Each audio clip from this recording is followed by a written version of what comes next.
अस्सलाम वालेकुम। मुझे उम्मीद है कि तमाम मुसलमान बहन भाइयों का रमज़ान मुबारक का महीना बहुत अच्छा गुजर रहा होगा। आज एक और रमज़ान के हवाले से ही कड़वी कसीली बात मैं आप सारे दोस्तों से शेयर करना चाहता हूँ। और मैं ये नहीं कहता कि मैं आप सबको ऐसी बात बोल रहा हूँ, बल्कि मैं खुद भी शायद उसका हिस्सा होता हूँ कई दफ़ा।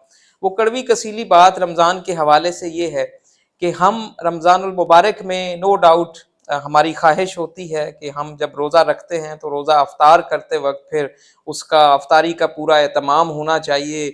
उसमें शरबत से लेके फिर अफ्तारी के जो लवाजमात हैं जिसमें पकौड़े, समोसे और कई तरह के फ्रूट चाट और दही बड़े और बहुत सारी चीज़ें हैं। फिर उसके बाद एक महफिल खाने की सजती है और फिर उसके बाद चाय की महफिल लगती है। तो वो घंटा डेढ़ दो हमारा खाना पीना जो है बड़ा वाफर मिकदार में चल रहा होता है।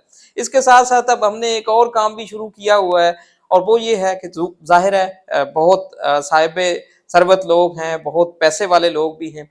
तो हमने अब जो है बाहर जाके बूफे सिस्टम को ज्वाइन कर लिया है। हम एक शख्स जो है 1000, 1200, 1400, 2000, 3000 और बड़ी बड़ी जगहों पे तो शायद इससे भी ज्यादा पर पर्सन रेट है। तो हम खुद भी अफ्तारी वहां करते हैं, हम अपने दोस्तों को भी वहां पे इनवाइट करते हैं, और फिर एक लंबी चौड़ी एक लाइन जिसमें तरह तरह के खाने लगे होते हैं। और वो खाने शायद वो इतने सेहत के लिए अच्छे भी नहीं होते, लेकिन चूंकि गिनती उनकी बहुत ज्यादा होती है तो हम बड़ा खुश होते हैं, बड़ा इंजॉय करते हैं। हम अपने दोस्तों को भी दिखाते हैं कि देखें हमने आपकी अफ्तारी करवाई और इस बूफे सिस्टम में हमने आपको इतने खाने खिलाए, और उस पे हम इतने सारा पैसा खर्च करते हैं। मैं असल में ये गुजारिश करना चाह रहा हूँ कि हमारे मुआशरे में, हमारे इर्द गिर्द आजकल तो हालात ऐसे पैदा हुए हुए हैं कि लोगों को आटा नहीं मिल रहा, लोगों को खाने पीने की चीज़ें मुयस्सर नहीं हैं। अगर हम रसूल पाक सल्लल्लाहु अलैहि वसल्लम के दौर की बात करें तो बेशक आप हदीस निकाल के देख लें, सीरत और नबी को पढ़ लें कि रसूल पाक सल्लल्लाहु अलैहि वसल्लम ने ऐसे रोज़े भी रखे जब आपको खजूर तक मुयस्सर नहीं थी। जब सूखी हुई खजूर मुयस्सर थी उससे रोज़ा अफ्तार कर लिया, जब खजूर मुयस्सर नहीं थी तो पानी से भी रोज़ा अफ्तार कर लिया। यानी हमारे पास ऐसी मिसालें मौजूद हैं जिसमें हमें एक सबक मिलता है कि हमें सादगी को अपनाना चाहिए, और हमें अपने इर्द गिर्द के जो लोग हैं, हमारे नेबर में हैं, हमारे रिश्तेदारों में हैं, हमारे मुआशरे में हैं, जिनको खाना पीना मुयस्सर ही नहीं है, तो अगर हम ये बूफे पे खर्च होने वाले पैसे और रेस्टोरेंट्स पे जो हम अफ्तारी करते हैं, अब तो एक ऐसा रिवाज चल पड़ा है कि अब सहरी भी लोग जो हैं वो जाके करते हैं, बूफे सिस्टम होता है और उसमें सहरी हो रही होती है। और अब हमने मतलब ऐसे कई फैशन जो हैं वो अपना लिए हैं जिसका रोजे की रूह के साथ या रमजान के साथ उस तरह का कोई ताल्लुक बनता नहीं है।